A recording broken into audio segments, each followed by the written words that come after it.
Novelist Nimna വിജയുടെ ഏറ്റവും പ്രിയപ്പെട്ട എന്നോട് എന്ന നോവലിലേക്ക് സ്വാഗതം. If you have the ability to love yourself first.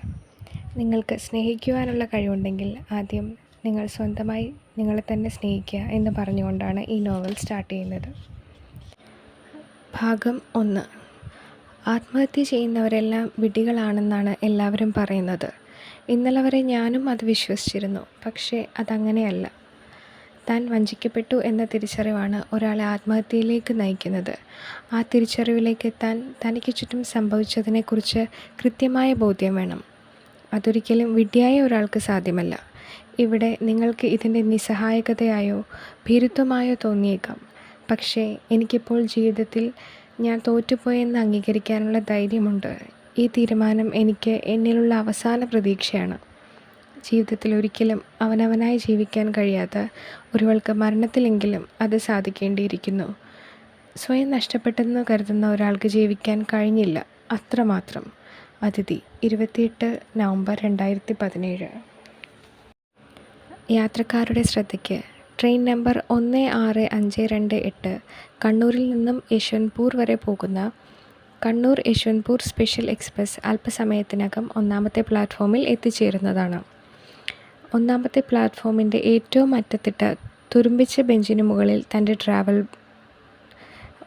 തൻ്റെ ട്രാവലർ ബാഗും സ്യൂട്ട് കേസും കയറ്റിവെച്ച് ഒരറ്റത്ത് കുനിഞ്ഞിരുന്ന് ഫേസ്ബുക്കിലൂടെ വിരലോടിച്ചു കൊണ്ടിരിക്കുന്ന അതിഥി അനൗൺസ്മെൻറ്റ് കേട്ടതും ഫോൺ സൈഡ് ബാഗിലിട്ട് എഴുന്നേറ്റു.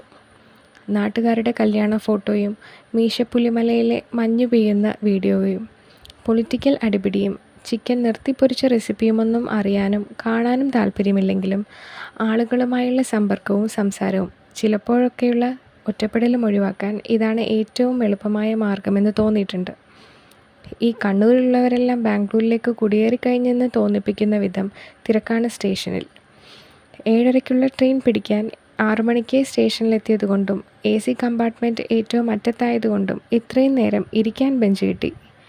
സ്റ്റേഷനിൽ ആൾക്കാർക്ക് കാലുകുത്താൻ സ്ഥലമില്ലാത്തപ്പോഴും ബെഞ്ചിൽ 4-5 ബാഗ് കയറ്റി ചുറ്റുമുള്ള ഒന്നും കണ്ടില്ലെന്ന് നടിച്ചിരിക്കുന്ന അവനവനോട് മാത്രം അനുകമ്പയുള്ള യാത്രക്കാരെക്കുറിച്ച് നീയൊരു റിപ്പോർട്ട് എഴുതണമെന്ന് പണ്ട് ജേർണലിസം പഠിച്ചിരുന്ന കാലത്ത് കോളേജിലേക്കുള്ള ട്രെയിൻ കാത്തു നിന്നപ്പോൾ അച്ഛൻ പറഞ്ഞത് പെട്ടെന്ന് അവൾക്ക് ഓർമ്മ വന്നു. അന്ന് വലിയ കാര്യത്തിൽ അതിനൊക്കെ തലയാട്ടിയെങ്കിലും ഇപ്പോഴിതാ അച്ഛൻ്റെ കണ്ണിലെ ആ യാത്രക്കാരിൽ ഒരാളായി താനും മാറിയതോർത്ത് അവൾക്ക് വിഷമം തോന്നി. പക്ഷെ സാരമില്ല, അച്ഛനിതൊന്നും അറിയുന്നില്ലല്ലോ. അല്ലെങ്കിലും അച്ഛൻ്റെയും അമ്മയുടെയും മുന്നിലല്ലാതെ ജീവിതത്തിൽ നല്ല കുട്ടികളാവാൻ ശ്രമിച്ച് പരാജയപ്പെടുന്നവരാണ് നമ്മളിൽ പലരും. ദൂരെ നിന്നും ട്രെയിൻ വരുന്നത് കണ്ടപ്പോൾ അവൾ ട്രാവലർ ബാഗ് തോളിലിട്ട് ചെറുതായി തേഞ്ഞു തുടങ്ങിയ നീല സ്യൂട്ട് കേസിൻ്റെ ചക്രങ്ങൾ നിലത്തുരച്ച് മുന്നോട്ട് നടന്നു. കയറേണ്ട ബോഗിയും സീറ്റ് നമ്പറുമെല്ലാം ഓർമ്മയിലുണ്ടായിരുന്നുവെങ്കിലും ഒന്നുകൂടെ ഉറപ്പിക്കാനായി അവൾ ബാഗിൽ നിന്നും ഫോൺ എടുത്ത് ടിക്കറ്റ് പരിശോധിച്ചു. PNR 8472322036. അതിഥി ശ്രീനിവാസൻ, S309, Age 22. പ്ലാറ്റ്ഫോമിന് മുകളിലെ ബോർഡിൽ കോച്ച് പൊസിഷൻ 18 എന്നെഴുതിയാലും ട്രെയിൻ കൃത്യമായി അവിടെ വന്ന് നിൽക്കില്ല എന്നുറപ്പുള്ളതുകൊണ്ട് അവൾ ബാഗും വലിച്ച് അല്പം മുന്നോട്ട് നടന്നു. യാത്ര പോകുമ്പോൾ ജീൻസും ടീഷർട്ടും തന്നെയാണ് അവൾ സ്ഥിരമായി ഇടാറുള്ളത്. സത്യത്തിൽ അതിനേക്കാൾ കംഫർട്ടബിളായ എന്തെങ്കിലും വസ്ത്രം സ്ത്രീകൾക്ക് വേറെയുണ്ടോ എന്ന് സംശയമാണ്. ഫ്ലൈറ്റിലെയും ട്രെയിനിലെയും AC റിസർവ് ചെയ്ത സീറ്റുകളിൽ ആരും വന്നിരിക്കില്ല എന്നറിയാമെങ്കിലും കയറാൻ നേരം മലയാളികൾക്ക് എന്തോ ഒരു വ്യഗ്രതയാണ്. പതിയെ കയറാമെന്നൊക്കെ എത്ര മനസ്സിൽ കരുതിയാലും ആദ്യം വണ്ടിക്കുള്ളിൽ കയറിയില്ലെങ്കിൽ എന്തോ ഒരു അസ്വസ്ഥതയാണ്. ലോവർ ബെർത്ത് ആയതുകൊണ്ട് താഴെ അഴിച്ചിട്ട ചെരുപ്പ് കാണാതാകുമോ എന്ന പേടി വേണ്ട.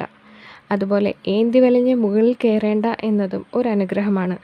പക്ഷെ രാവിലെ മേലെയുള്ള ബെർത്തിലെ ആൾ ഒന്ന് എണീക്കാതെ നടുനിവർത്തി ഇരിക്കാൻ കഴിയില്ല എന്നുള്ളതാണ് ഒരേ ഒരു പ്രശ്നം. ബാഗുകൾ സീറ്റിനടിയിൽ വെച്ച് അതിഥി ഫോണും ഹെഡ്സെറ്റും വായിച്ചു തീരാറായ അഷിതയുടെ ബുക്കും കയ്യിലെടുത്തു. പാതി അടഞ്ഞു കിടന്ന വിൻഡോ തുറന്ന് സീറ്റിലിരുന്നു. ട്രെയിൻ പതിയെ സ്റ്റേഷൻ വിട്ടപ്പോൾ അവൾക്ക് അച്ഛനെ ഓർമ്മ വന്നു. ഡിഗ്രി കാലം മുതൽ എപ്പോഴും കോളേജിലേക്കുള്ള ട്രെയിൻ കയറ്റാൻ രാവിലെ അച്ഛൻ കൂടെ വരും.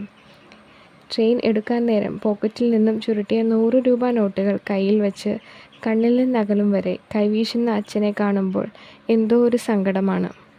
അവരറിയാതെ ചെയ്തു കൂട്ടിയ തെറ്റുകളൊക്കെ പെട്ടെന്ന് ഓർമ്മ വരും. ചിലപ്പോൾ കുറ്റബോധം കൊണ്ട് കണ്ണ് നിറയും. ജോലിക്ക് വേണ്ടി ആയതുകൊണ്ടാകും ഇന്നിപ്പോൾ ബാംഗ്ലൂരിലേക്കുള്ള ട്രെയിൻ കയറ്റാൻ ആരും വന്നില്ല.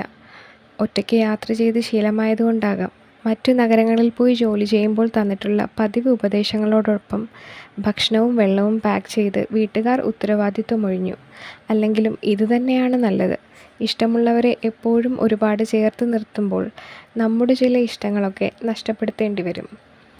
വിൻഡോയിൽ കൈയൂന്നി അതിഥി കമ്പാർട്ട്മെൻറ്റിലൂടെ കണ്ണോടിച്ചു. ഇന്ന് രാത്രി മുഴുവൻ യാത്ര ചെയ്യേണ്ടത് ഇവർക്കൊപ്പമാണ്.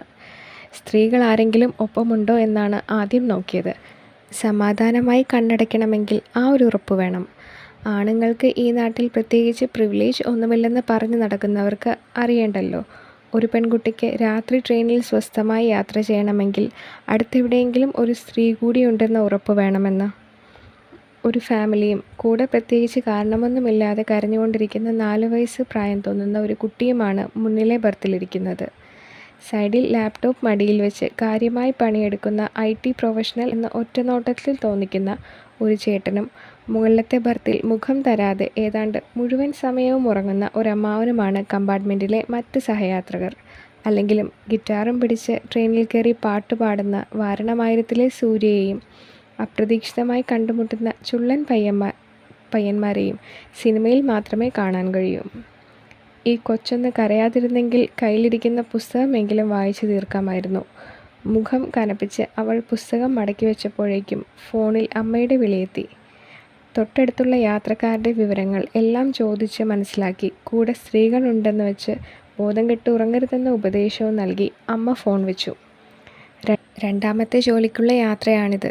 1 വർഷം പോലും തികയ്ക്കാതെ ആദ്യത്തെ ജോലി ഉപേക്ഷിച്ചാൽ കരിയറിൽ വലിയ ബ്ലാക്ക് മാർക്ക് ആവുമെന്നൊക്കെ പലരും ഉപദേശിച്ചിരുന്നു. എന്നാൽ അതെല്ലാം കണ്ടില്ലെന്ന് നടിച്ച് പുതിയ ജോബ് ഓഫറിലെ വലിയ അക്കങ്ങൾ കണ്ടതും ഡൽഹിയിൽ നിന്നും ബാഗും പാക്ക് ചെയ്തിറങ്ങിയതാണ്. പുതിയ IT കമ്പനിയിലെ ജോലി എന്താണെന്നോ അവിടുത്തെ ജീവിതം എങ്ങനെയാകുമെന്നോ എന്നൊന്നും ഒരു പിടിയുമില്ല. ഡൽഹി പോലുള്ള ഒരു സിറ്റിയിൽ 16,000 രൂപ കൊണ്ട് ഒരു മാസം തള്ളി നീക്കുക എളുപ്പമല്ലെന്ന തിരിച്ചറിവ് കുറച്ചു കാലം കൊണ്ടുണ്ടായിട്ടുണ്ട്. 9 മണിയായപ്പോഴേക്കും ട്രെയിനിലെ ഭക്ഷണത്തിൻ്റെ മണമടിച്ചു തുടങ്ങി. വീട്ടിൽ വയ്ക്കുമ്പോൾ ഈ ചോറും കറിയുമൊന്നും തിരിഞ്ഞു നോക്കില്ലെങ്കിൽ പോലും പുറത്തെവിടെയെങ്കിലും പോകുമ്പോൾ വാട്ടിയ വാഴയിലയിൽ പൊതിഞ്ഞു കിട്ടി ഒരു ചമ്മന്തിയും ചോറും തന്നാൽ പോലും അതിന് ഒടുക്കത്തെ രുചിയാണ്. പക്ഷേ രാത്രി ചോറ് കഴിക്കുന്ന ശീലം പണ്ടേ ഇല്ലാത്തതുകൊണ്ട് പ്ലാസ്റ്റിക് ഡബ്ബയിൽ അമ്മ തന്നുവിട്ട ഉപ്പുമാവ് പകുതി കഴിച്ചു. വല്ലതും കുത്തിക്കുറിക്കാൻ ഡയറി കയ്യിലെടുത്തപ്പോഴേക്കും എല്ലാവരും ലൈറ്റ് ഓഫ് ചെയ്ത് ഉറക്കം തുടങ്ങി. 5 മണിക്കാണ് ട്രെയിൻ ബാംഗ്ലൂർ എത്തുന്നത്. അവിടെ പിക്ക് ചെയ്യാൻ അച്ഛൻ്റെ ബന്ധു വരാമെന്ന് പറഞ്ഞിട്ടുണ്ട്. 4:30 അലാറം വെച്ച് ഫോണും പേഴ്സുള്ള ബാഗ് നെഞ്ചോടടുപ്പിച്ച് ട്രെയിനിൻ്റെ താളം ആസ്വദിച്ച് അവൾ ഉറങ്ങാൻ കിടന്നു.